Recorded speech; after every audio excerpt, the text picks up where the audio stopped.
मॅथमॅटिक्सच्या एक नवीन टॉपिककडे आपण आलेलो आहे आणि ते आहे पॅरामीटर अँड एरिया.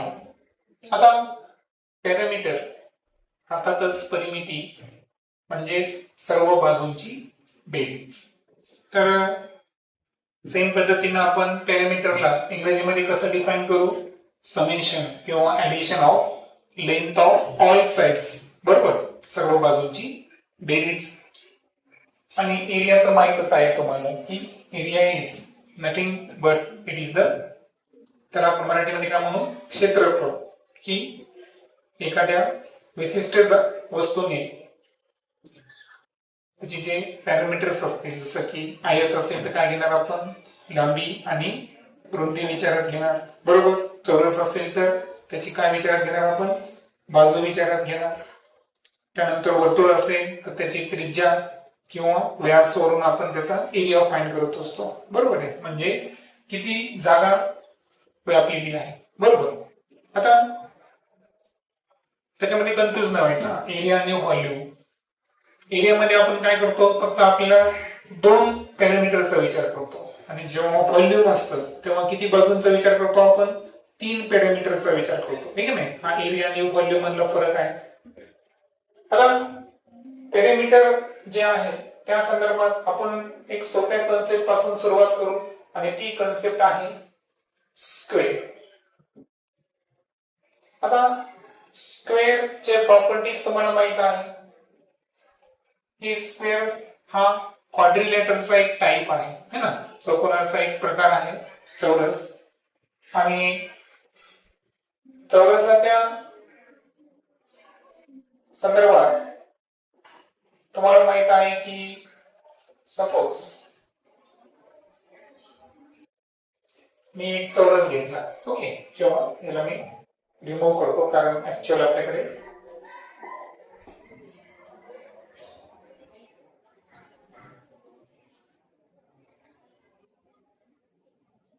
ओके. तर हा एक चौरस घेतला मी. चौरसाचं नाव आहे ABC आणि D. ओके. नाव तुम्हाला माहित आहे, आपण क्लॉकवाईज किंवा अँटी क्लॉकवाईज कसंही वाचू शकतो, बरोबर. चौरसाचं जे फीचर्स आहेत तर त्याचा प्रत्येक अँगल हा राईट अँगल असतो, म्हणजे 90 अंशाचा. प्रत्येक साइड जी आहे ती इक्वल मेजरमेंटची असते, बरोबर. आणि त्या साइडला आपण काय कन्सिडर करू? एल कन्सिडर करू. आणि मग जो पहिला फॉर्म्युला आजचा आपला असेल तर तो असेल area of square. Okay. So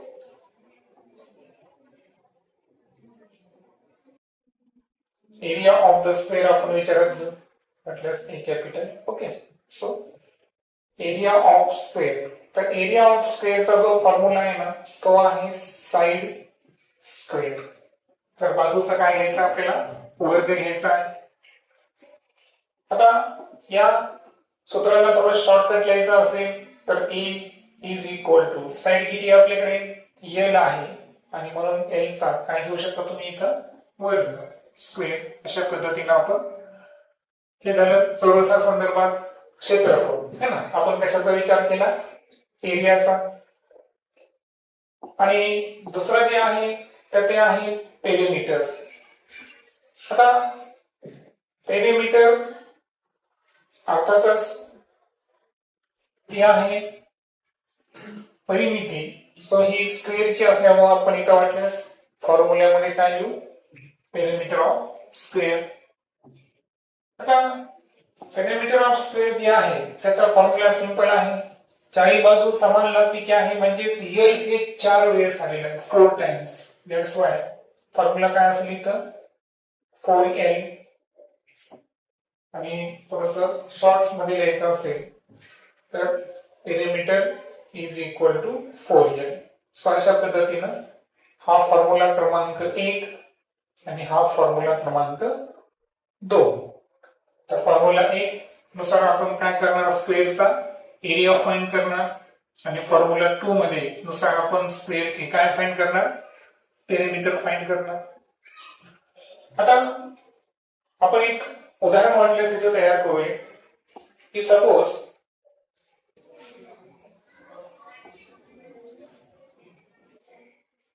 if area of वाटल्यास थोडंसं बेसिक घेतो मी नंतर कॉम्प्लिकेटेड घेऊ. if side of square is 30 centimeter, calculate its perimeter and area. म्हणजे आपल्याला काय करायचं आता की एक स्क्वेअर आहे, चौरस आहे, ज्या चौरसाची बाजू किती आहे 30 सेंटीमीटर, बाजू 30 सेंटीमीटर आहे म्हणजे एल किती घेणार आपण 30 centimetre. Calculate it's parameter, parameter साठी काय वापर म्हणून मी तुम्हाला पी, आणि त्यानंतर एरिया कॅल्क्युलेट करायचा आहे सो ए. ओके, सो यामध्ये पहिल्या केस मध्ये आपण पॅरामीटर काढणार. पॅरामीटरचा फॉर्म्युला काय आहे 4 इंटू साईड.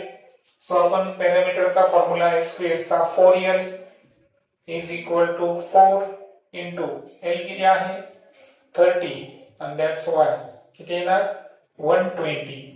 आता इथे एक लक्षात ठेवायचं की पॅरामीटर जे आहे हे आपण ज्या युनिट मध्ये लेंथ असेल त्याच युनिट मध्ये एककामध्ये आपल्याला काय लिहायचे असते पॅरामीटर लिहायचे असते. सेकंड केस मध्ये आपल्याला एरिया फाइंड करायचा होता. एरियाचा फॉर्म्युला काय आहे साइड स्क्वेअर, म्हणजे एल चा काय घ्यायचा आपल्याला स्क्वेअर. सो एल आहे 30, सो 30 चा आपण स्क्वेअर घेणार. 30 चा स्क्वेअर घेणं म्हणजे 30 चं मल्टिप्लिकेशन हे कोणासोबत करायचं आहे 30 सोबतच करायचं आहे. मल्टिप्लिकेशनचा एक रूल आहे, 0 गुणाकारामध्ये जेवढे आले असेल त्याला तुम्ही ऍज इट इज लिहा आणि 3 3 जा 9. आता जेव्हा की हे सेंटीमीटर आणि हे सेंटीमीटर, सेंटीमीटर इंटू सेंटीमीटर, त्याच्यामुळे एरिया जो आहे हा स्क्वेअर सेंटीमीटर मध्ये येतो, चौरस सेंटीमीटर. सो हा झाला या ठिकाणी एक बेसिक प्रॉब्लेम, बरोबर आहे. परंतु होतं काय थोडस आपण आता एका कॉम्प्लिकेटेड गणिताकडे जाऊ. आणि गणित आहे पहा, if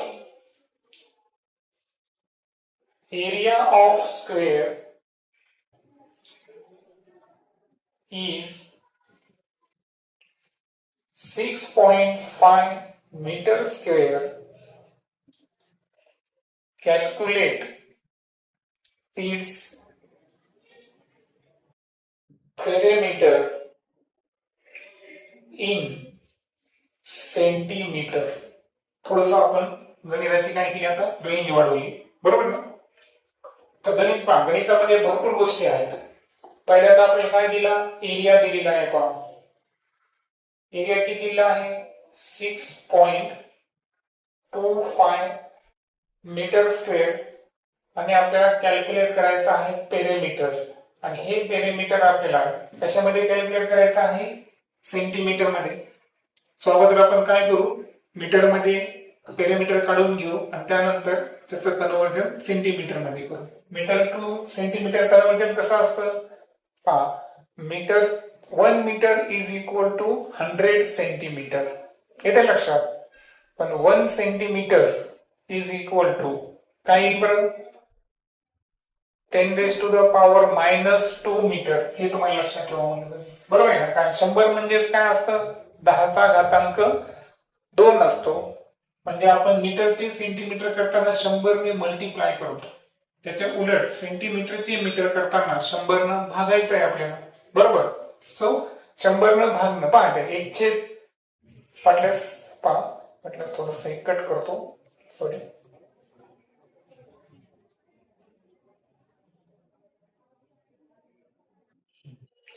पुन्हा झालं ठीक आहे, एक मिनिट थोडस घेतो वाटल्यास.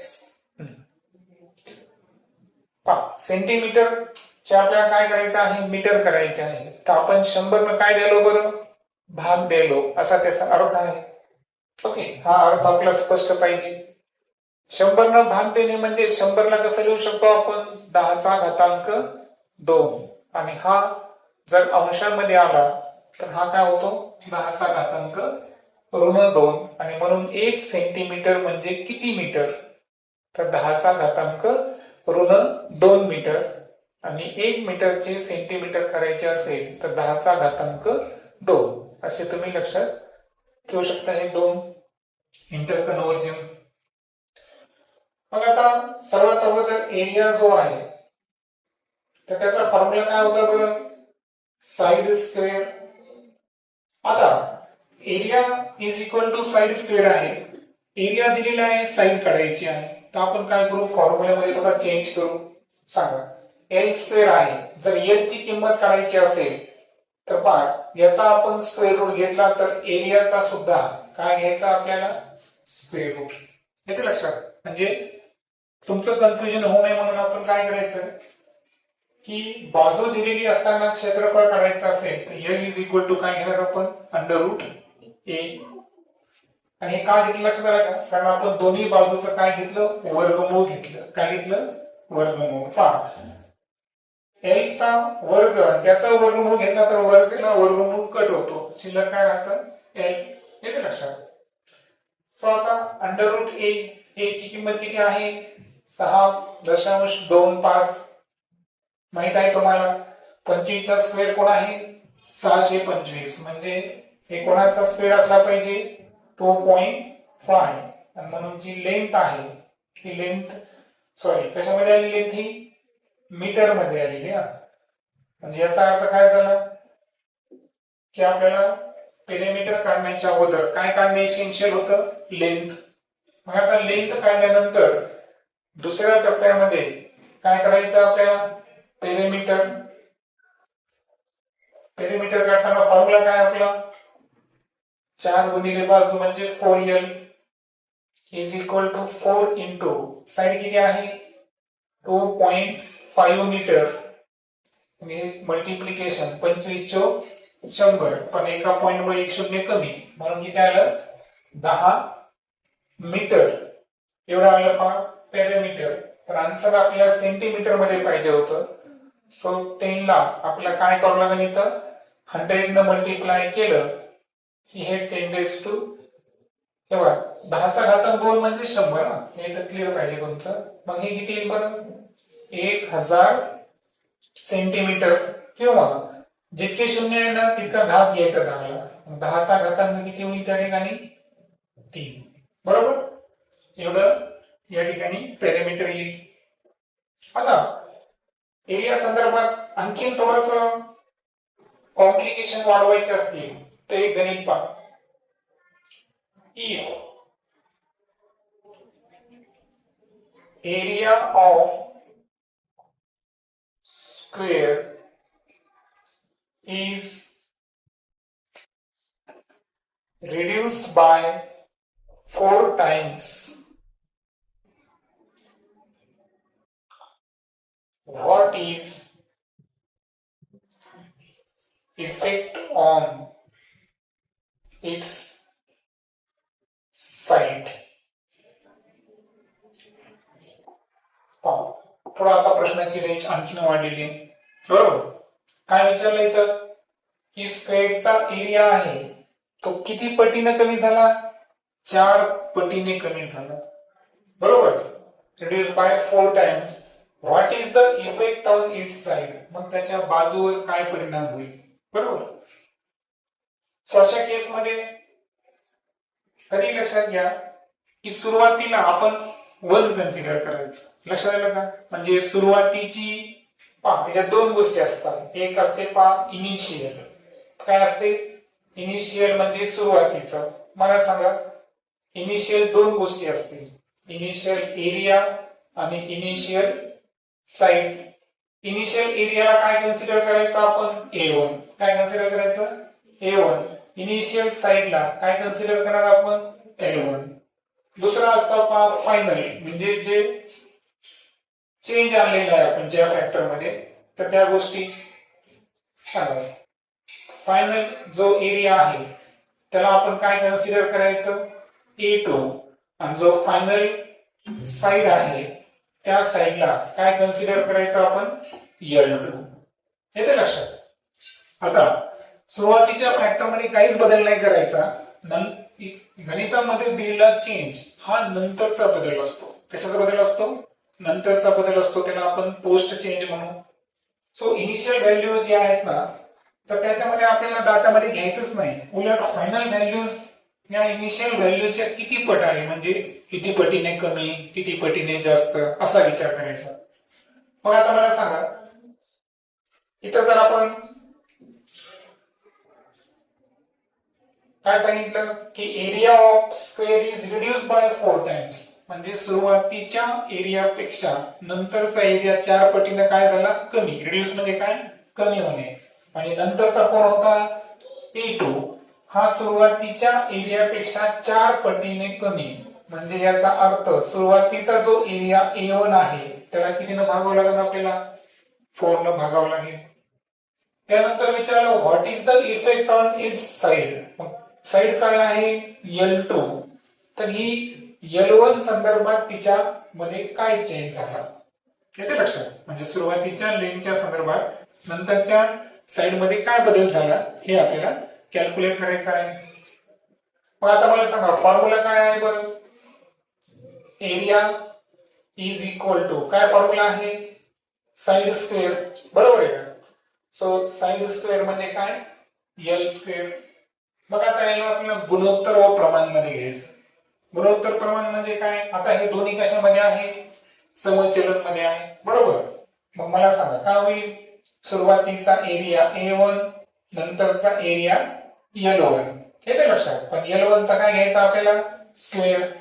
नंतरचा एरिया A2 नंतरची लेंथ किती आहे? L2. आता हे झाले आपले 4 पॅरामीटर. आपल्याला माहित आहे की हे आपलं मूळ सूत्र आहे. काय आहे आपलं मूळ सूत्र? आणि हे आहे त्याचा ट्रेंड, म्हणजे त्याच्यावर होणारा बदल. समचलन असेल तर मी तुम्हाला सांगितलं होतं आपल्याला काय करायचं आहे? क्रॉस मल्टिप्लिकेशन, तिरकस गुणाकार करायचा आहे. मग काय होईल सांगा? A1 काय होईल? L2 square is equal to A2 सोबत कोणाला सांगा? A2 सोबत L1 स्क्वेअर. आता काढायचं काय आपल्याला? L2 हा L1 च्या किती पटीत आहे हे काढायचंय ना. सो मला सांगा आता L2 स्क्वेअर जर घेतला आपण तर काय होईल बरं? A2 L1 स्क्वेअर हा A1 गुणाकारात आहे. तो कुठे जाईल? इथं भागाकारात जाईल. करेक्ट. मग आता सांगा A2 ची किंमत आहे आपल्याकडे आहे का डाटामध्ये? काय किंमत आहे A2 ची सांगा? A1 upon 4. पाहता ना, A1 अपॉन 4 किंमत टाकली. नंतर L1 square as it is लिहिलं. छेदामध्ये कोण आहे? A1. आता याच्या सांगा बरं कट का होईल? A1 हा अंशामध्ये पण आहे आणि छेदामध्ये पण आहे. आणखीन कन्फ्युजन होत असेल ना तर तुम्ही काय करा माहिती का? हा अंशातला छेद कुठे येतो? छेदामध्ये येतो. अंशातला छेद कुठे येतो?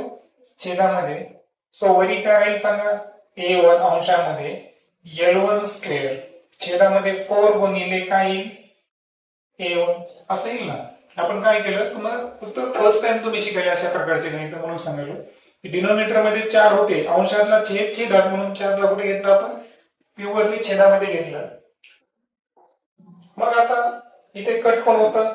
A1 correct. मग आता इक्वेशन काय सांगा आपल्या समोर? लेफ्ट हँड साइडला कोण आहे सध्या? L2 square is equal to काय आहे इथं अंशामध्ये?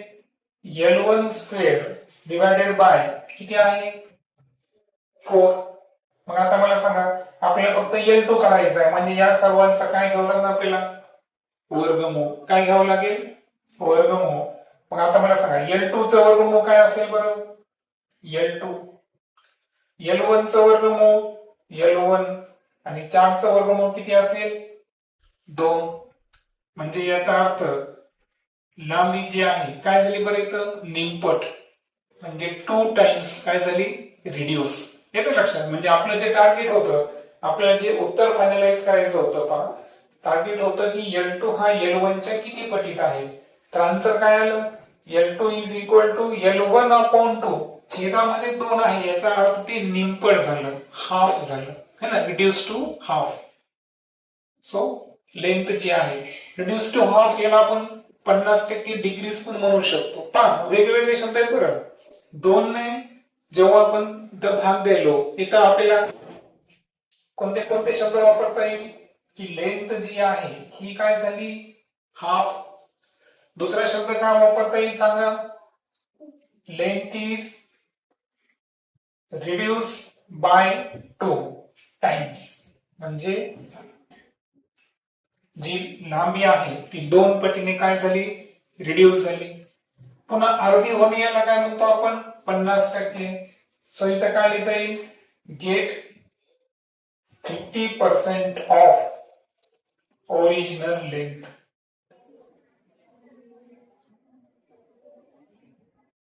म्हणजे हे शब्दप्रयोग आपल्याला करता आले पाहिजे. गणित आपण फार करतो, परंतु जेव्हा वर्ड इक्वेशन मध्ये गणित येतात ना, तर वर्ड इक्वेशन मध्ये त्याचे जेवढे काही पॉसिबल चान्सेस असतील शब्द वापरायचे ते सगळे आपल्याला कळले पाहिजे. म्हणजे या उत्तराला तुम्ही काय काय म्हणू शकता, इफ जर area of square is reduce by 4 times then length is reduce to half, length is reduce by 2 times, length get 50% of the original length. येते लक्षात. असे डिफरंट शब्द प्रयोग आपल्याला करता आले पाहिजे. ओके, नेक्स्ट अजून आपण थोडस डिफरंट टाइपचं गणित पाहू. If areas of two square are in ratio 4:9, calculate their ratio of side.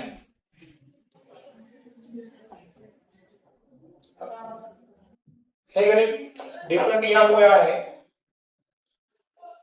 कारण यामध्ये तुम्हाला काय दिलं, डायरेक्ट गुणोत्तर आणि क्रमांक दिलेले. काय सांगितलं की 2 स्क्वेअर आहेत, तर आपल्याला एरिया ऑफ 2 स्क्वेअर दिलेला आहे. अशा केस मध्ये आपण पहिल्या स्क्वेअरचा एरिया A1 आणि दुसऱ्याचा काय कन्सिडर करणार, A2. म्हणून आपल्याकडे जो डाटा आहे A1 upon A2 is equal to किती रेशो आहे, 4:9, म्हणजे 4/9 आपण त्याला लिहू शकतो. आणि त्यांच्या साईडचा रेशो आपल्याला करायचा आहे. पहिल्याची साईड असेल L आणि दुसऱ्याची काय असेल L1 आणि दुसरी काय असेल L2. आता ज्या अर्थी एरियाचा फॉर्म्युला काय आहे, साइड स्क्वेअर L स्क्वेअर आहे. तर आता मला सांगा, सरळ सरळ लक्षात ठेवायचं की A1 upon A2 is equal to काय लिहायचं आपण, L1 square upon L2 square. Okay, जेव्हा आपण गुणोत्तर आणि प्रमाण यामध्ये विचार घेऊ. मग आता होतं काय की यामध्ये तुम्हाला L1 आणि L2 चा रेशो करायचा आहे. A1 अपॉन A2 चा रेशो करायचा आहे का, नाही. मग आता या सर्वांचं आपल्याला काय घ्यावं लागेल, वर्गमूळ घ्यावं लागेल. मग आपण काय करणार, taking square root of both side, म्हणजे दोन्ही बाजूंचा आपण काय घेलो या ठिकाणी, वर्गमूळ घेणार. मग आता वर्गमूळ घेताना आपण समोरच्या राशीचा अगोदर घेऊ. मला सांगा, L1 स्क्वेअर आणि L2 स्क्वेअर यांचे वर्गमूळ घेतले तर वर्ग काय होतील, कॅन्सल. शिल्लक काय राहील, L1 अपॉन L2. आता यांच्याकडे वर्ग आहेत का, नाही. यांच्याकडे वर्ग नाही म्हणजे स्क्वेअर रूट मध्ये येतील. म्हणजे इथं काही स्क्वेअर रूट मध्ये A1 अपॉन A2. स्क्वेअर रूटला लिहिण्याची आणखी एक पद्धत आहे पहा, कशी आहे की A1 अपॉन A2 आणि त्याला आपण घातांक किती द्यायचा, 1/2. त्याचा अर्थ सुद्धा काय आहे, वर्गमूळचा आहे.